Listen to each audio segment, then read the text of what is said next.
Okay, hello everybody. We're on day 3. Today is the last day of review.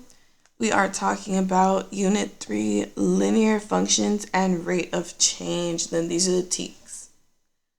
So let's get started. Linear functions have to have a straight line, have a constant rate of change, and have the equation y equals mx plus b. And a constant rate of change is having the same slope.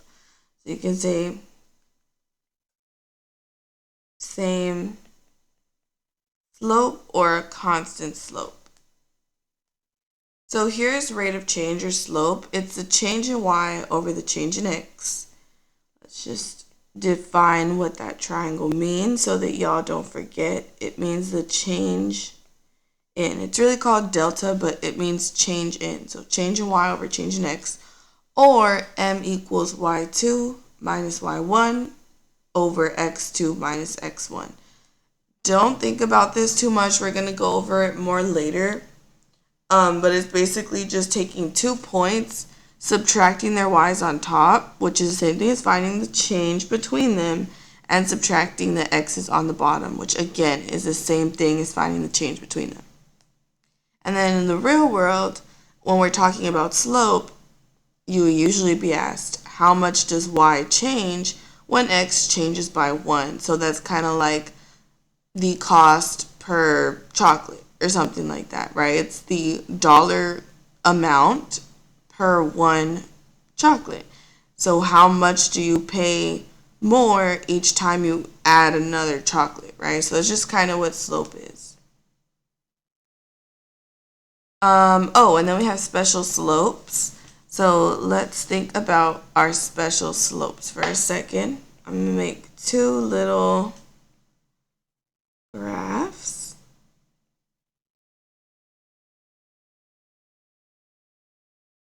And then we can go ahead and draw our special slopes.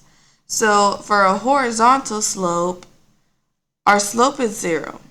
Okay, when we have a horizontal line, our slope is 0. And our equation is going to be y equals the y-intercept. So y equals whatever point that is. Okay, because that's going to be the same y for the entire line. And then we have a vertical slope, which looks like this when it just goes like straight up and down.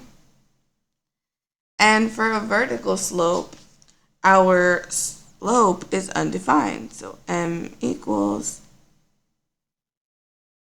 undefined. And we'll go over this more towards the end.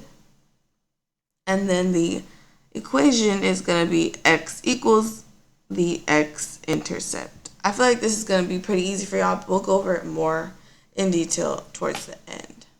So let's look at the guided practice problems. Okay, so it says determine if each function shown is linear. So we're trying to see, does it have a straight line? Does it have a constant rate of change? And is it written in the equation y equals mx plus b? And we can just remind ourselves like by writing it here. So straight line, same slope or rate of change, and the equation y equals mx plus b. I remember that plus b can be 0, meaning it might just look like y equals mx. So let's get started. And let's just use that orange. I like that color. So first we have a table. Here I can't visually see if it has a straight line. I can't visually see the equation yet. So we're going to look for same slope or same rate of change. How do we do that? Well, I need the change in y over the change in x. Here is my x. Here's my y. So let's calculate that. For x, to get from 0 to 2, plus 2. To get from 2 to 4, plus 2. To get from 4 to 6, plus 2. Why plus 2? Because 0 plus 2 is 2. 2 plus 2 is 4. 4 plus 2 is 6. And it just keeps going, right? So if this is going to be linear, then when we look at our y, we also need to be increasing by the same amount all the way down. So we could go ahead and put right here that our change in x is 2. And let's see what our change in y is. To get from 2 to 6, that's plus 4. From 6 to 10, plus 4. 10 to 14, plus 4. So far, yeah, it's plus 4 all the way down. So I know that if my change in x is going to be 2, my change in y is going to be 4. And then I can even simplify that. I don't have to, but I can. And I would get 4 divided by 2 is 2. That would be like the slope. But it's the same all the way down. So I can go ahead and say, yes, this is linear because I have the same slope, or I have the same rate of change, or constant rate of change. So let's write that on the side. Let's write constant slope or constant rate of change. And you don't have to do this on your test, but just so that you understand why, yes, it is linear. Now for this one, it's a line on the graph, so we can just check, does it have a straight line? Is this a straight line? No, it's not a straight line. So it's not linear because it is not a straight line. And then this one, oops, hold on. Sorry, y'all. And then this one we're going to be looking at is the equation in y equals mx plus b, which is just called slope-intercept form. We'll talk about that in the next unit. But is this in y equals mx plus b? Well, let's see. Y equals mx plus b. So -5 would be the m, so that's good. And then we're missing the plus b. That just means that this has plus 0, which is good. So yeah, this is linear because it matches up with this equation. Okay? So we can just write equation y equals mx plus b and then put a check like, yes, it meets that criteria. Now let's turn our page and let's start answering some questions. Okay, so this says a worker is packing items in boxes.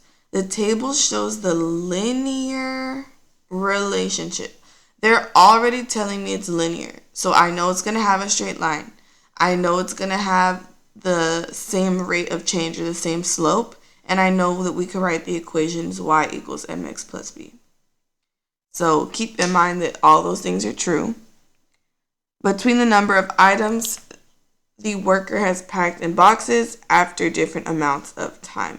So number of minutes, and this is kind of just the same thing as yesterday. I want to point out to you that, look, between the number of items the worker has packed, y first, in boxes after different amounts of time, x second. So yeah, same thing as yesterday. So let's label this in our table, amount of time, x, and x is always on the left of a table. And then we have y right here for number of items packed. And since it's linear, we're going to have the same slope all the way down. And if you look over here, it says which statement describes the rate of change. Rate of change is the same thing as slope. That's our change in y over our change in x. So we're basically looking for the slope. So let's go ahead and find that. Our change in y over our change in x. So our change in x, to get from 5 to 7, I'm increasing by 2, right? 5, 6, 7. Oh my goodness. plus 2. And then on the right side, to get from 20 to 28, I'm increasing by 8 because 20 plus 8 is 28. So since they're telling me it's linear, I know this is going to be true all the way down, so I don't even have to keep going. I can just go ahead and fill this out. So 8 is the change in y, 2 is the change in x, and if I simplify that, 8 divided by 2, and you can put that in your calculator, 8 divided by 2 is 4, and then I know any number can go over 1. 4 is our y, so number of items packed, so items packed, and x is the number of minutes. I can write, oh, I think I spelled that wrong, minute. So basically 4 items packed per 1 minute. What answer fits this? H. The worker packed 4 items in boxes per minute. It doesn't say per 1 minute, but I know that that's true, right? It's per 1 minute. All of these are per 1 minute, per 1 minute, per 1 minute, per 1 minute. So H would be my answer. Let's go to the next one.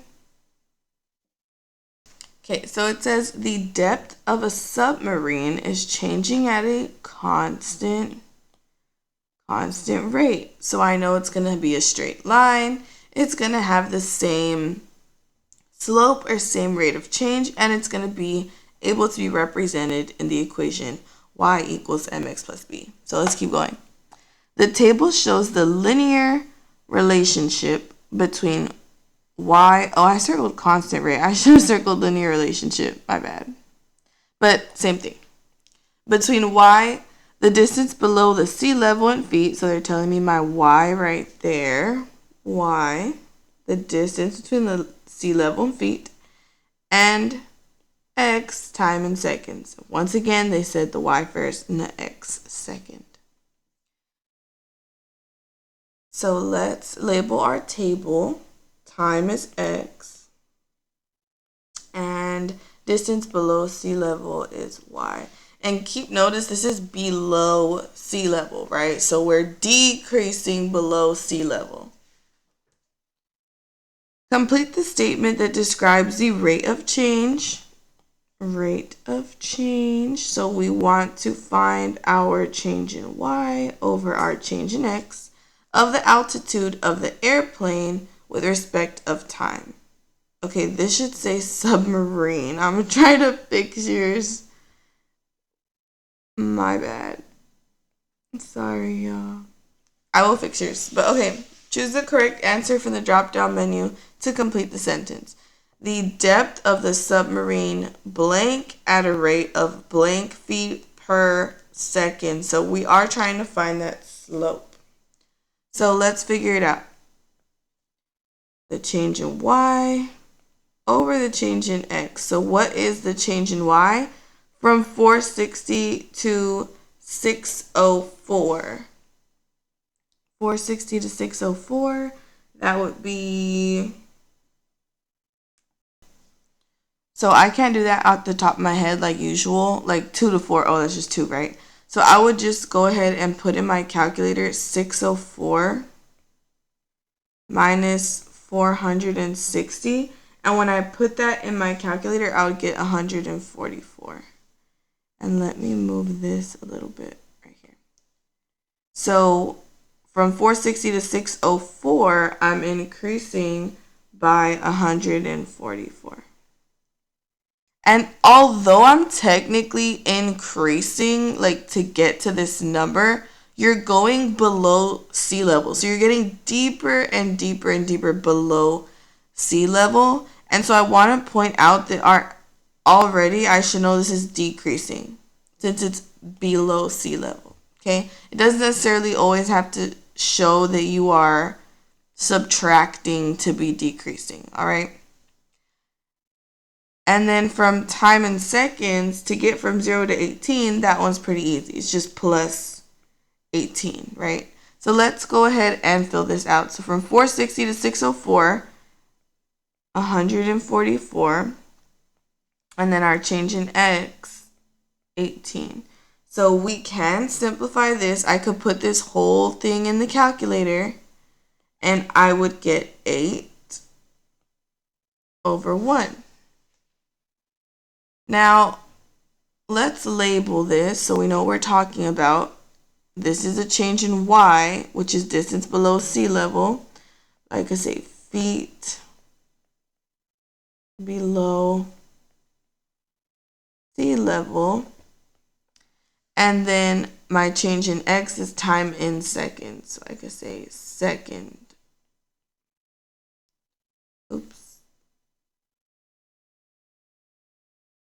Second. So the depth of the submarine decreases at a rate of blank feet. What was measured in feet? The change in y. So at 144 feet, oh wait, no, not 144. Okay, here's where they're trying to trick you a little bit. 144 feet per second. It's 144 feet per 18 seconds. So the answer would actually be 8 feet per 1 second. Be careful not to make this mistake. I almost made it, right? So be careful not to make this mistake on your test.